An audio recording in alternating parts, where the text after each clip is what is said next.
Welcome to the Apologetics Guy Show. It's the podcast that helps you find clear answers to tough questions about God, Jesus, and the Bible, and then helps you to better explain your faith with both courage and compassion. If we're just meeting, I'm Dr. Mikel Del Rosario. I'm the host of this podcast, and I'm also a professor of Bible and theology at the Moody Bible Institute, and I want to welcome you to my independent show. Well, our topic today is the resurrection of Jesus, and we're asking the question, could the disciples really have just hallucinated the whole thing? This is a typical argument that skeptics like to make in challenging the resurrection. So we have refuting key challenges to the resurrection as our topic today, and we'll be talking about hallucinations and visions.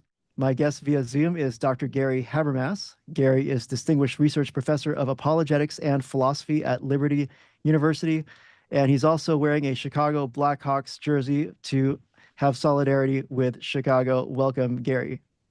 Nice to be with you, Mikel, and I'm happy for your invitation to wear my Chicago Blackhawks jersey, even though I won't see them in a few days because they're not in the playoffs.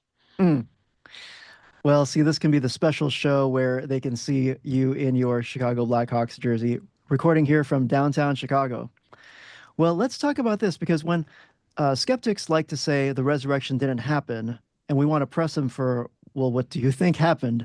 Oftentimes we get this idea that the disciples, the people who say they saw Jesus, even Paul, hallucinated the whole thing. But it's often not defined when they say the people who say they saw Jesus just hallucinated. What do we mean by hallucination? What could they mean by hallucination? Hallucination is a radical term. It is when you, let's say you're teaching a class, and all of a sudden you turn to your right and your students don't know what in the world you're looking at because there's nothing on your right. But you start telling everybody, what do you think about my great grandmother who's standing here next to us? And you say, Granny, how are you doing? And everybody starts looking around and wonders what's wrong with you. It's radical because nobody else sees it. And they wonder how that popped into your field of vision, but they can't see it. And what's going on? Hallucination is perceived sight in the absence of anything objective. Okay. That's an hallucination. So you thought you saw someone, but there was nobody there. There's nobody. Now, you thought somebody was there, but nobody else did. And if they had to rush you to the hospital, they would probably they might find out that something's going on. Who knows? But that's the word hallucination. The next one that is often mixed up with it is the word illusion. An illusion is the following illustration, not the one with you talking to your great-granny, but the illusion is you hunting in the woods. Let's say you go up around the lake there and you go up to Wisconsin and all those woods, and you come back and you tell everybody you're sure you've seen Bigfoot. Now, you say there's a couple other hunters with you. They say they've seen it too, or at least they saw parts of it. So you say, well, wow, that's funny. It's probably not an hallucination because unlike Granny, my buddies saw Bigfoot. But then you guys go back and look and you check your cameras because some of you snapped off some pictures, and the thing starts looking more and more, and I don't know what's up in Wisconsin, but I just got back from Montana for a week, and there's a lot of grizzly bears up there. You start looking at your camera, and the guys go, you know something, fellas? This looks more and more like a bear, and we all thought it was Bigfoot. And then you go back to the site, and you find the footprints, and you take a biologist with you, and it's definitely bear footprints. So you conclude, yes, we all saw something, and the illusion part is you thought it was Bigfoot, but it was a bear. That's easy. In illusions, you see something, but you misinterpret the data, but something is there. The worst category, the saddest one, is delusion, D-E-lusion, and that's when you often have something psychologically or medically incorrect with you. And you're seeing this kind of hallucinations that are more dangerous. You're manifesting some form of schizophrenic behavior or something. And that one you need medicine for, or maybe you even end up in a hospital. But Mm-hmm. an awful lot of times, that one's not so much in the picture here, but there's an awful lot of experienced New Testament critics and believers who use the word illusion, Mm-hmm. but they call it hallucination. They mix the categories. It's not bad enough to flip them. They mix Mm-hmm. them when they flip them. And they go, when Paul was on the way to Damascus, let's forget what Acts says about his partners. There was nothing palpable to see, but he was sure he saw Jesus. But in my example of an illusion, you are seeing a bear. Mm-hmm. So it doesn't really work. I just think they Yeah. want to stay with visions and not have to do the definitions, very possibly because I'll put this one first, they don't want to be pinned down. And Mm-hmm. B, when you say that's not what it means, they don't want to define themselves because they don't know the definitions.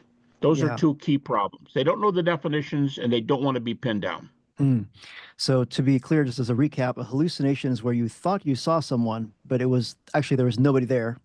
And with an illusion, you thought you saw someone, but it was really someone else or something else. And if And other people are in the room, unless somebody's looking the wrong way or gone to sleep or something, you can all presumably see the same thing on an mm-hmm. illusion. Mm-hmm. You're seeing something real. We have many examples of this in life, but you think you're seeing something and it's something different. But here's the key: something is really there. You're all seeing something. Mm-hmm. So help us think through this popular challenge then that the disciples and Paul were just seeing either a hallucination or an illusion or a vision, however they want to say it.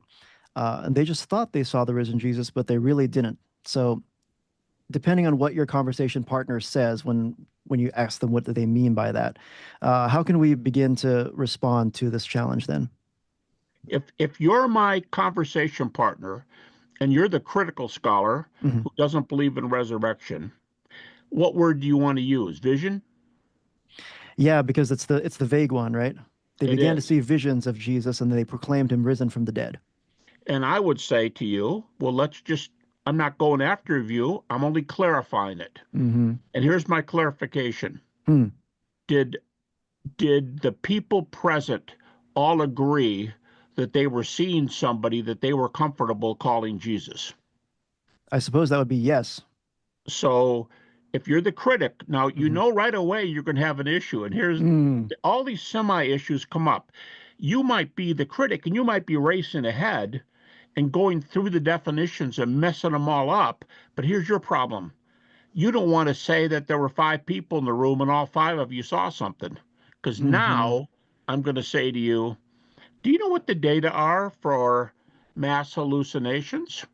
Hmm. And what if you said, yeah, I'm not talking about mass hallucinations. I'm talking about a real vision. Oh, okay. Did you and your 5 buddies, did you all see this person there? And what would you say? They would have to say yes. We're starting to sound like the New Testament here, right? Yeah. Now, of all the appearances, the commentators who really get into it, Mm-hmm. they agree that the most evidenced appearance was the appearance of the 12. Mm-hmm. And it comes in many forms, and there's a whole lot of backup data. The old multiple attestation rule, multiple sources, Mm-hmm. you just have a lot of them. You've got several in the Gospels, and you say, oh, well, we don't like the Gospels. Okay, then I suppose you're not going to like Acts either. No, not really. What about the Acts sermon summaries, which are much earlier? Oh, now see, you got yourself in a little bit of a bind because you probably don't want to admit those either, but the disciples see Jesus.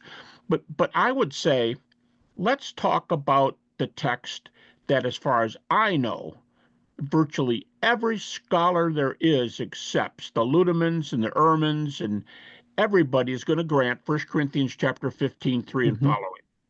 New book came out by James Ware. The book is 400 or 500 pages long, and the whole book, Erdman's, is on 1 Corinthians 15 alone. Hmm. And Wow. and he does some wonderful things with the creed. He even argues that Paul, in verse 8, while not part of the creed, needs to be considered part of the creed. And that's an incredible argument that I've never seen nobody make. But at any rate, the last move I make is to say, the 12 disciples, if you're telling me it's a vision and your buddies saw him, then you must believe in the resurrection, right? And what would you say, especially if you hinted that you didn't believe in it? What are you going to say now?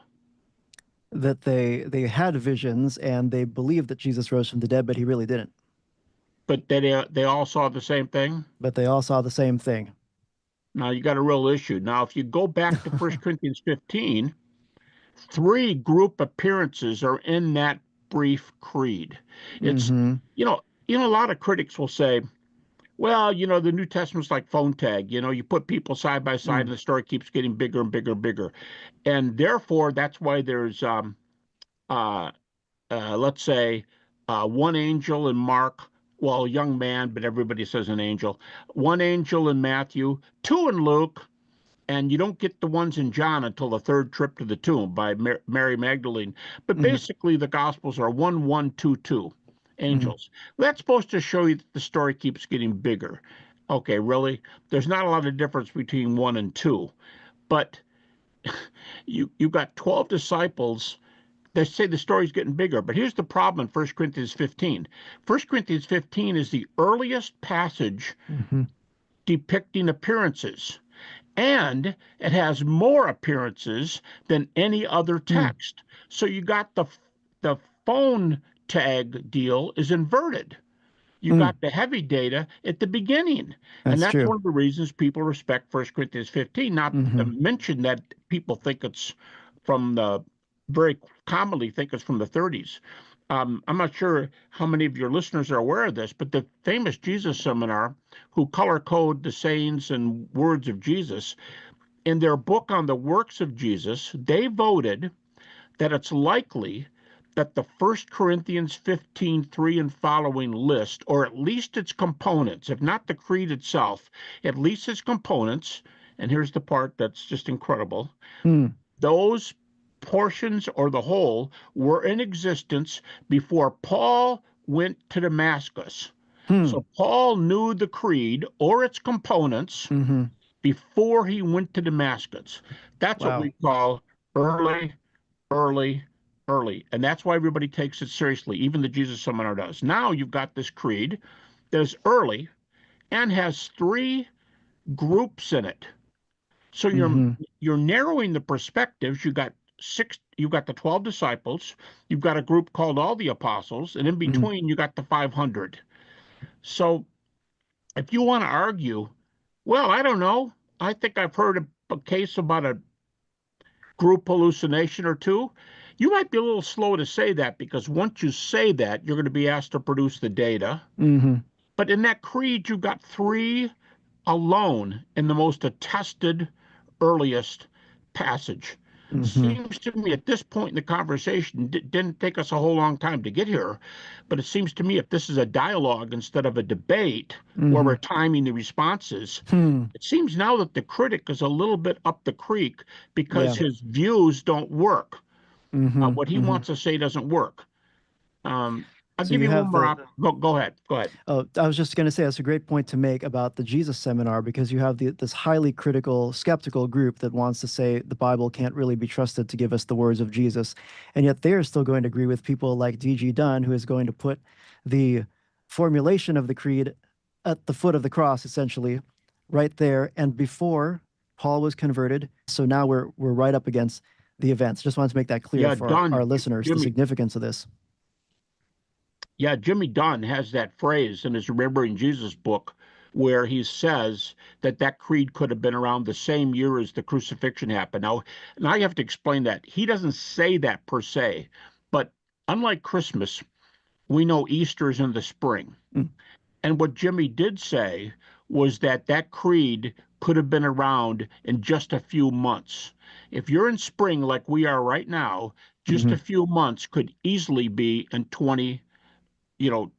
presently 2025. It could be there right now. So that's what I mean when I say, and I assume when other people say, Dunn could be putting it in the very first year. And the Mm-hmm. Jesus Seminar puts it, if Paul is converted 2 to 3 years later, which is pretty close to unanimous, that means the late the late dating creed view would be plus 2 or 3. Mm. So it's Hmm. amazing material, and it's rarely, if ever, disputed. Mm-hmm. So Mm-hmm. it seems Wow. to me that a person who takes one of these views gets himself in a conundrum on the definitions alone. Mm-hmm. Then when they want to say there's a vision, well, I'm just reading today, one of the critics who says Peter had it alone, and then everybody else wanted to opt in and say they saw Jesus when they really didn't. Yeah. Okay, Yeah. Heard that's that. probably not even a vision. The way they Mm-hmm. explain it, Peter had an insight. You can't explain to other disciples. You get yourself in a catch-22, no matter what you do. And I'll say one more thing about hallucination. Mm-hmm. I'm starting to say this more and more often, but I almost prefer not to because I prefer to save it for dialogues. Hmm. When critics say, I'm going to take the group hallucination theory, Yeah. I'm going to say, a few years ago, I did an article. Others have done it too. We published it in the ITQ, Irish Theological Quarterly. He was a medical doctor, and we critiqued 3 psychological views of the resurrection. Mm. One of them was hallucination. He was the medical doctor. He took the lead, and he said there are no data for group hallucinations in any source that can be traced to good psychology, good and he did a lit review in medicine going back 25 years. Mm. Another good friend of mine, a clinical psychologist, PhD, he did a lit review in psychology going back 25 years. Mm. Both of them said there are no sources for group hallucinations. Hmm. Now, but let's just say someone says, I'm sorry. See, right now, I think they're already down the road. They've been hit with a bunch of things, and they're not looking good. They don't look like they can explain it. But my favorite move to make when they go, nope, I'm sticking with hallucinations. I don't care if it's not in the text. I know people who've done it. We hear examples, and I'm sticking with it. I'll go, well, then you got a big problem. And here's the big problem. Can we agree that group hallucinations, if they exist at all, they're extremely rare? Would you agree Mm-hmm. to that as a skeptic? They're I think extremely you'd have rare. to. Yeah. Okay, I think you'd have to. Here's the problem. In the early creed, you've got 3 group hallucinations. All right. Hmm. Critics agree that the women also saw Jesus. So there's, Mm-hmm. and that's probably a political thing. Who knows? But that's 4 group hallucinations. Right. Okay. So here's the problem. If group hallucinations are very, very rare, Mm-hmm. why is the case for the resurrection? Hmm. Here's what we have to call it from now on. The resurrection theory regarding Jesus is a group hallucination, group hallucination, group hallucination, group hallucination theory because there's almost none in existence, and you've got 4 of them immediately in the earliest source. Now, what are you going to do? This makes it sound like it's so complicated just to get around the historical evidence for the resurrection of Jesus. You're going to posit something that we have never seen before. It sounds to me like it's more difficult to believe this than the resurrection of Jesus. Now, maybe let's go back to the beginning of this interview. Now, maybe we understand why undefined vision is the Hmm. most popular approach. Yeah. So you talked about these group hallucinations. What would have to be in place for that to even occur, or is it just absolutely impossible that we don't have any literature where there's someone with an auditory, with a visual, and even a tactile perception? After all, these people didn't just see Jesus somewhere off in the distance; they had breakfast with him and things like that. Yeah, now your point there is really good. The more senses you employ for an hallucination, the rarer the hallucination becomes. If you've got seeing and hearing, let's just say, I don't know what the odds are, I don't know if anybody does, but you pretty much double the unlikelihood of having a hallucination of that kind. If you have a seeing, and a hearing and a touching hallucination, now you've maybe because I don't know if anybody knows, tripled the unlikelihood that you'd see that hallucination. So if a group hallucination is extremely rare, A, and you're going to evolve 3 or 4 of the 5 senses, you just went another rarity. But you're going to admit 1 Corinthians 15, and when you feel at that point in your discussion you wish you hadn't done it, I'll say, Mikel, excuse me, but I've got you agreeing with this on pages 32, 66, and 127 of your recent New Testament intro book. So you got it in writing. Don't start disagreeing with it now because you're in a tight spot. And I'll say that nicely, but I'll say that in the dialogue. Maybe they better go to another theory, but I'll tell you what, I don't know what one you're going to go to right now. But the problem is just, it comes from every angle. What I mean is, no matter what end you take, this is a tough one. I wouldn't walk in there and say hallucination, but I don't know what other theory you're going to take. Yeah, I often hear, I wasn't there, so I can't say what happened, but I'll tell you this, something happened.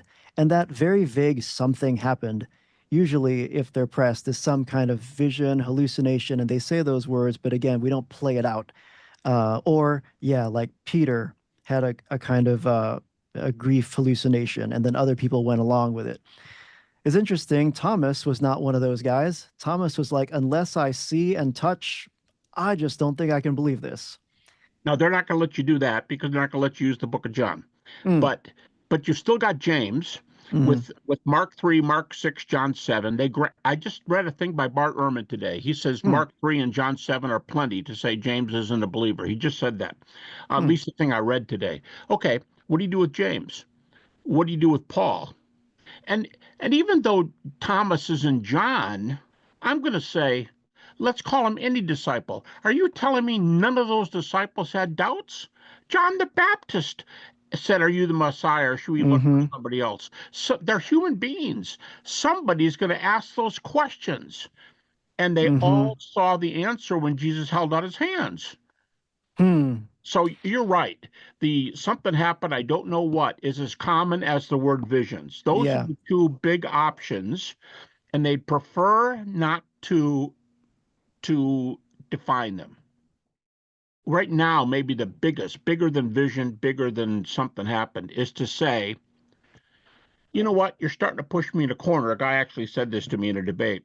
You're pushing me in a corner, and you're making it hard for me to get out. And I'm very uncomfortable with how you're pushing me. And I'm going, dude, I'm a supernaturalist. You're a naturalist.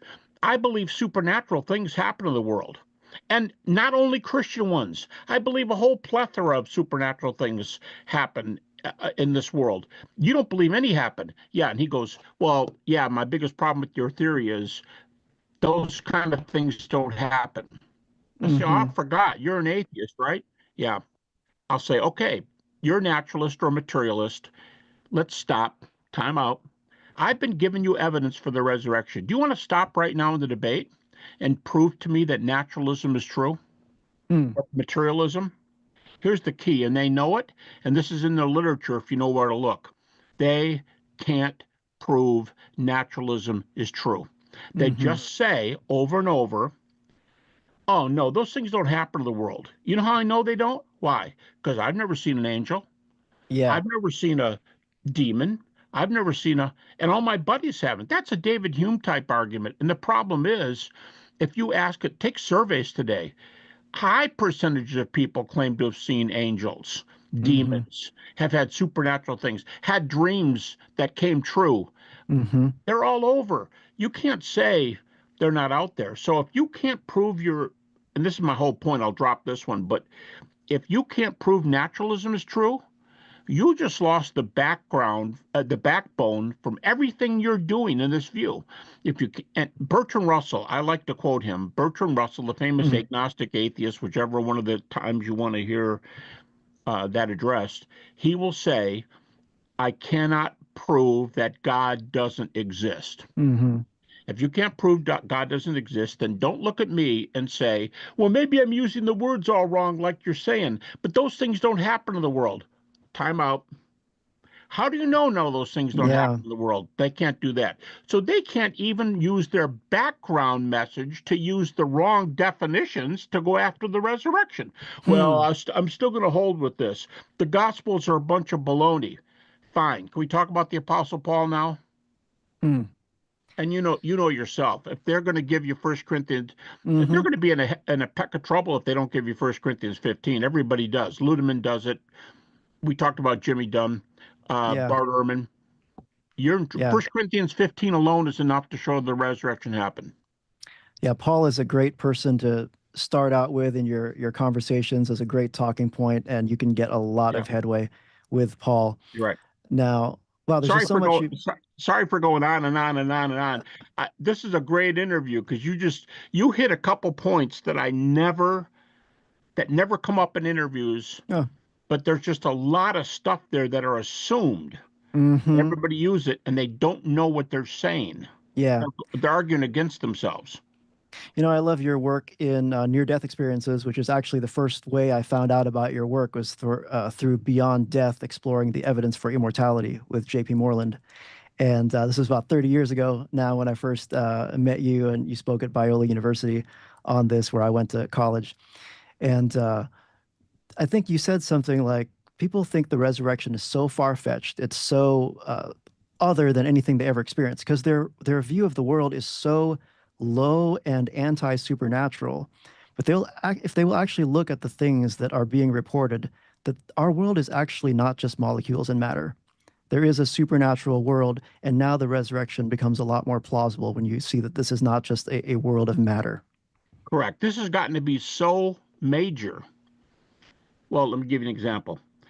I've written a lot of things on NDEs, but I've written 3 major essays and 3 major publications on NDEs. 2 of them are non-Christian. One of them's not out yet, but it's already been accepted. But the 2 of the 3 are with Blackwell, Wiley Blackwell, which claims to be the most academic publisher in the world. Which takes a lot of guts because they're located in Oxford with another very well-known publisher, but they claim to be #1 in research. Okay. These 2, when I wrote the first one, it was 014 or 016, I gave 300 evidential NDE cases. I just wrote the latest one and turned it in about a month ago for Blackwell. It's already there, it's just not out yet. And that 300 number is up to 500. Wow. In, what is that, less than 10 years. 500, and I have new cases for you. The best one I've ever seen is lately, but it doesn't make a difference. This doesn't have to turn on one. I have 5 categories of NDE evidence. I don't want to get you off the subject, but here's what I say.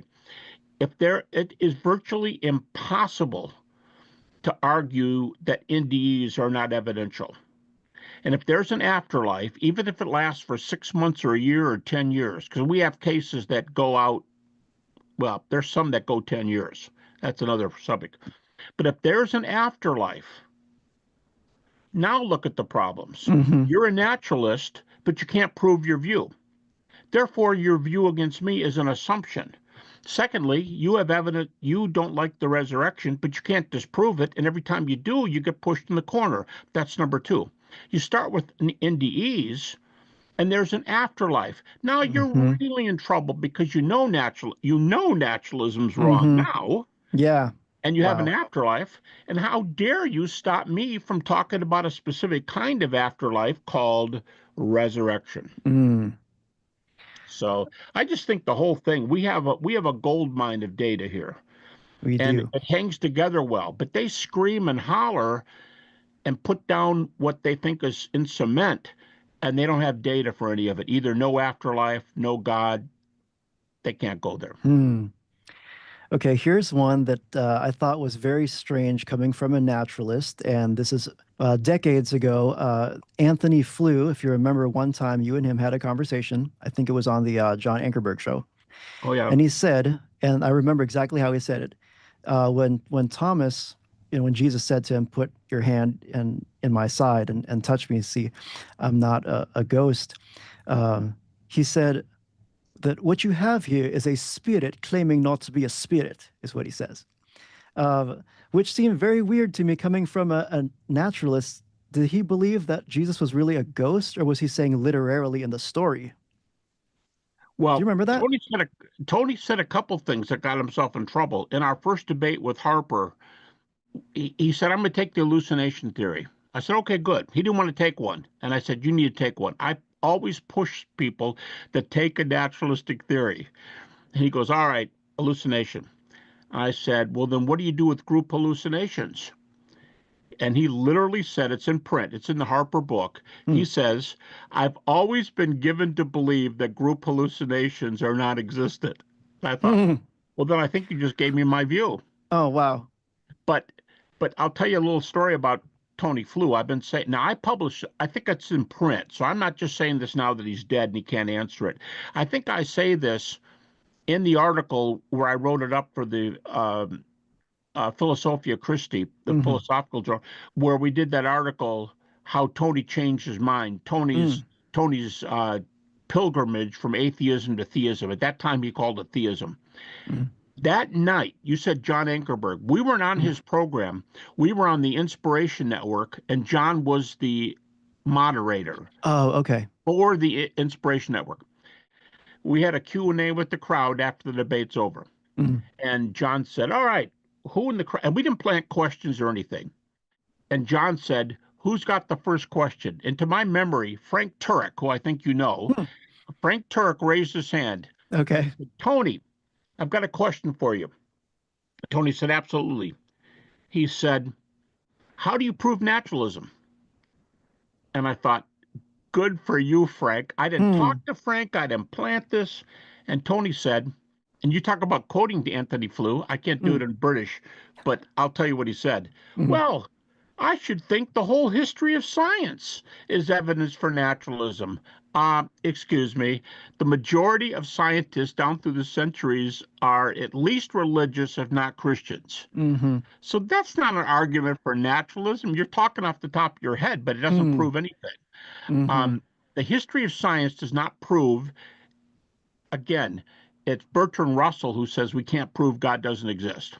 And so they ask more questions, and we're walking off the set, and John says goodbye to everybody, and we're walking down the hall to have our makeup taken off, and Tony turned to me, and he said something that I will never forget, never, in just a few words. I think Frank might have been the one that pushed him, or it might have been the debate. I don't know. But he said something, and it was so un-Flewian. I said, would you repeat that, please?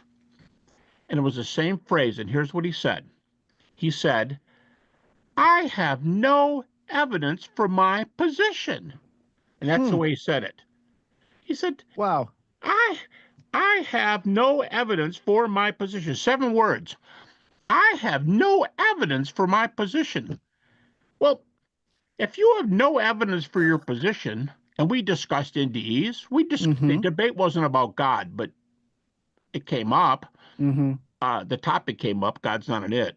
But the topic came up, and he realized walking away that he was arguing everything without a foundation. That's amazing. So he might have said that thing that you said about the spirit. Yeah. I mean, the book it's in print. I can go check. But the point is, he realized that all the little left, right, all the thrusts he was doing were without data. For those who are listening, you might want to check out Anthony Flew's book called There Is a God, How the World's Most Notorious Atheist Changed His Mind. And I commend that to you. He talked about DNA evidence being a part of his spiritual journey. Well, I'll call it his move out of atheism. Let's call it that. But fascinating book, fascinating man. So, yeah, he gave 3 arguments. His first argument was Aristotle. He said Aristotle's metaphysics is my biggest reason. And when you ask him, what do you mean by that? He says, why is there something rather than nothing? And I remember C.S. Lewis's one-liner, if there ever was a time when nothing existed, nothing would exist now. He said that was number 1. 2 was intelligent design. And in that book, he added a third one. Why do the laws of nature always work out correctly? Why is 2 + 2 always 4 and not 77? So those were his three reasons for coming to theism. And he called it deism. But when Lee Strobel interviewed him, Lee asked him about all the classic major attributes of God, for God's existence. And the only one Tony denied was omnibenevolence, because he thought hell was unethical. But except for God can't be all good, he accepted the other omnis. So I think his position was a type of theism that he went to. And I can only hope, he and I were good friends, and we talk about everything, politics, everything. He was a supporter of Margaret Thatcher, by the way, who was, pretty conservative in politics. And he just didn't have a basis for believing anything. And I think that's the reason he just kind of floundered. It wasn't because he was senile or anything else. He just, like I said, walking down the hall, I have no evidence for my position. Wow. That is amazing. Another thing I remember him saying is that he had looked into Islam, but he was not at all impressed, and he is actually fascinated by Paul. And so what an encouragement. We're talking about Paul and 1 Corinthians 15. Exactly. And, here's what he said about Paul and Jesus. He said, Paul is a first-rate philosopher. And then about Jesus, he said, and I don't know why he made this distinction, but I wouldn't object, he called Jesus a first-rate ethical philosopher. I guess he means the Sermon on the Mount and everything else. So he saw Paul could hold his own with the Greek philosophers. Jesus would be, for him, an ethicist, and Jesus is the only founder of a major world religion who's respected, at least, and laudatory things are said about him in all the other religions. And Tony's probably right. That's because of his ethics, most of all. Wow. So he said that about both of them. And you're right, he loved both of them. You see, early in his career as an atheist, he used to believe in determinism. About halfway through his career, he walked away from the determinism idea and embraced freedom, total freedom of human beings, even though he still didn't believe in God. Interesting. So it was a long pilgrimage for him. Yeah. I just think, Mikel, that the case for resurrection is extremely, extremely strong. And when someone gets mad, and that's usually the comeback, is anger. Number one, nothing like that in the world happens. And number two, there's no afterlife. Well, I got you covered on both ends. I got NDEs on the one side that says there's an afterlife, and you can't prove there's no God. And you got to come up with Tony's three reasons and everybody else that there's a God. And it's enough for me just for now, just to say with C.S. Lewis, if there ever was a time when nothing existed, then nothing would exist now. You are the guy who takes that view, and he's not flanked with cosmology and ID on one side and intelligent design, NDEs on the other side. That's our backup from which we launch resurrection. Christian supernaturalism has all of that at its back. Yeah. And, if there is evidence that human consciousness can survive the death of the physical body, even for a few moments scientifically, and we have journal articles written about these NDEs, the evidential ones, we have to be open to the idea of a soul and the idea of heaven and the idea of God. And now you're set up for looking at the resurrection of Jesus in context. That's a good phrase, set up, because it sets up. I think the NDE evidence is, like I said, virtually irrefutable. So if somebody, I don't really care, but if somebody said to me, oh, I'm just curious, do you think there's better evidence for NDEs than there is for resurrection? I would say no. And for this reason, NDEs give you an afterlife. They don't give you eternal life. The latest essay I just did, I argued from the resurrection of Jesus to Jesus' worldview. And Jesus' worldview involved eternal life and a meaning for all of us to be with our friends and loved ones. I like to define heaven. It's not unique, but I like to define heaven is fellowship with God and your friends and loved ones forever. And if that's what it is, it's the best idea. But that doesn't come from NDEs. NDEs doesn't give you any of that. So I'll take resurrection over NDEs, because resurrection, for God to raise Jesus from the dead would be ultimate heresy for the guy who claimed A, to be the Son of God and the Son of Man, and B, to claim that there's going to be an eternal kingdom and he's the only way through the door. Those two things are so heretical. For God to have raised him from the dead can only mean that God the Father approved his teachings. Well, God did it even though he claimed to be the Son, and God doesn't have a son. Unitarianism is true. That doesn't work. Why does he raise Jesus from the dead? So I'm going to, on that question, I'll take resurrection over NDEs. And I did for years. I did for decades before NDEs were even coming around. I got into NDEs in the early 70s. I did my dissertation in 75. So I was all ready to plant down this big thing on the resurrection at a secular school. So I just think Christians are in a way better philosophical, theological, ethical, scientific position than any other belief system. Well, as we get ready to land the plane on the show today with the time we have left, I've had a great conversation with you, Gary. I would be remiss if I didn't ask you to share one way that we can share the gospel and the minimal facts of Jesus' resurrection with somebody this Easter time. How would you do that if somebody asked you, okay, fine, what is the evidence for the resurrection of Jesus? How would you do that in just a few minutes? Yeah, when people have so many evidences, the question is going to be which ones you want to use, which ones you want to separate and dare say these are the best. What I do is I take 6 facts, and often I take what I call the 6+1 approach. And I'll define these.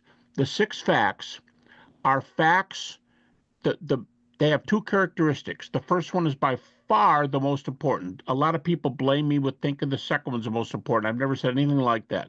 Number 1, there are a great many evidences for each of these 6+1 facts.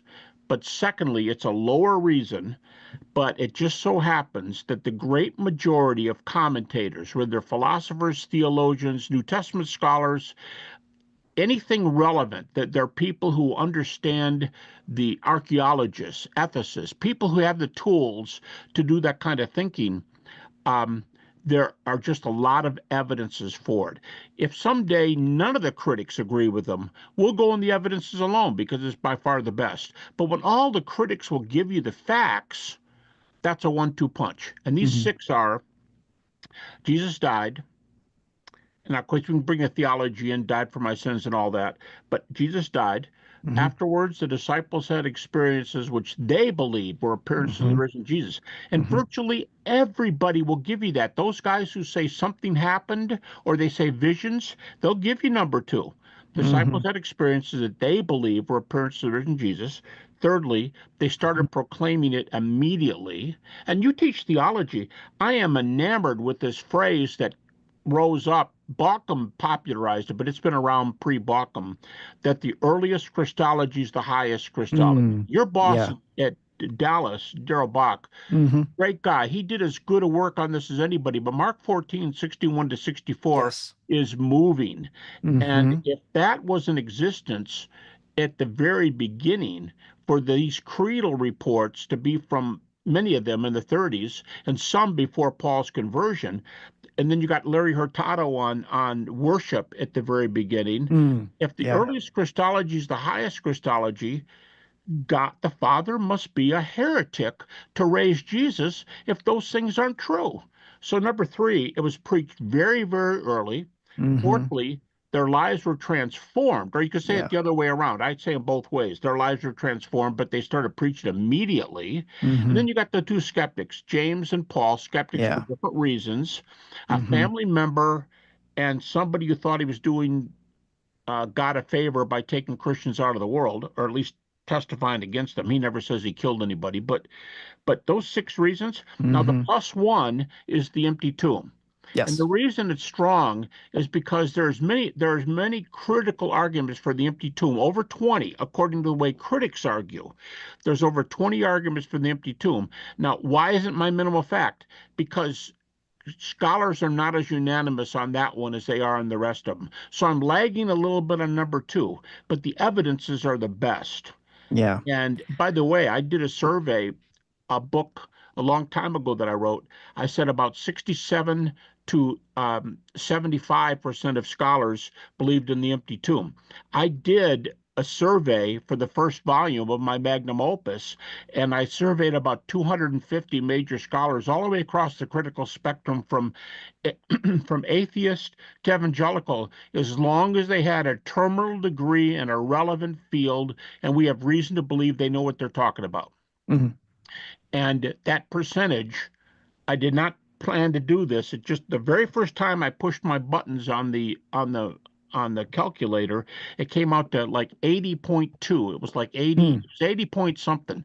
So we had gone up from my earlier 68 to 75 up to 80 in the survey I did. And I like maybe doubled the number of scholars involved, or at least like halved it. I had at least that many more. So empty tomb is getting very close to being a minimal fact. But Michael Cohen and I and others, we've never called the empty tomb a minimal fact, not in the sense that everybody agrees with it. But those first 6, they are virtually unanimous. Yeah. Wow. Well, these are some great talking points that people can bring up in these conversations. And this is the second book right here, this huge tome, Resurrection, on the Resurrection, Refutations. And it's huge. And, you can work out your mind and your muscles picking this up. And you could do it, with volume 1 and 2. Volume 2 is actually larger. Oh, by the way, those 6 facts. Yeah. I might have counted the empty tomb there too, not because they're minimal facts, but because I'm only talking about the evidence side. They average, when I divided, they average 14.7 arguments, critical arguments by the criteria and other things, sources, 14.7 arguments per fact. So you wonder why almost everybody agrees with them. It's because there's almost 15 arguments, independent reasons per fact that those things are true. So when they say, oh, you're quoting the Gospels, and that's a circular argument, the Bible's give me a break. I'm using arguments that have nothing to do with saying that these things happen because the Bible said so. That's not even close to what I'm saying. Right. We want to challenge people to think, we're not saying it's true because it's in the Bible, but rather we're challenging them to consider maybe it's in the Bible because it's actually true. And these are the things that are really true. Mikel, just a quick comment. You were I love the way you said it's Easter week. How can we get people to think about this in terms of witnessing? They might just say, I heard what he just said. And it wasn't like really hard, but there were so many pieces to it, I'd never be able to do that. I would say put the 6 facts, and if you want to add the empty tomb, I will not call, so someone doesn't tell me later I said this. I do not think the empty tomb fits the second criterion, so it's not a minimal fact, but it's got great evidence. If you put them on a 3x5 card and learn these facts, because almost every Christian knows them, they're right there, use them, and when you're talking to somebody, you don't have to tell them all the background I said. Just give them the 6 facts and ask them how they explain it. Yeah. And when they explain it, if you're good with the refutations, you want them to pick a natural theory because they're gonna stew in their own juices, so to speak. Yeah. So that's what I would do. I would tell them to put the 6 on a card and learn those 6. They're not complicated, and the person probably already knows them, and they can witness. I do it all the time on planes and other places, and when I say it, people don't argue with me. They go, "Really? Everybody admits that stuff?" And I say, "Yeah," and they go, okay. Yeah. Never have anybody want to argue. Yeah. 1 Corinthians 15 is another great one. The clearest place in the entire New Testament where the gospel is explicitly defined, the saving good news. And you have the creed, the resurrection of Jesus, and the appearances are in there as well. So Jesus. In Romans 10:9, you have it all in one verse. There you go. Yeah. So, and it's a creed too. Romans 10:9 is a creed. So even Rudolf Bultmann, when I went to school, he was the cat's meow, and even Bultmann calls Romans 10:9 an early creed. Well, once again, I will commend to our listeners, pick this up, and volume 1 as well. When all 4 of these are released, which will be soon, as I know you're working on the 4th one, finishing that up right now. Much. Will be excellent interview. Excellent interview. Thank you. I was going to say, I think it will be the very best education anyone can get anywhere on the resurrection. Just get these 4 gigantic volumes and study them. Thank you. They're fascinating. I will say one more thing too before we finish up the show, Gary, is I have my own book coming out in the fall on October 23. It's called Did Jesus Really Say He Was God? And the subtitle is Making Sense of His Historical Claims. I'm putting together Mark 2 and Mark 14. This is my doctoral dissertation work in a popular book. That's excellent.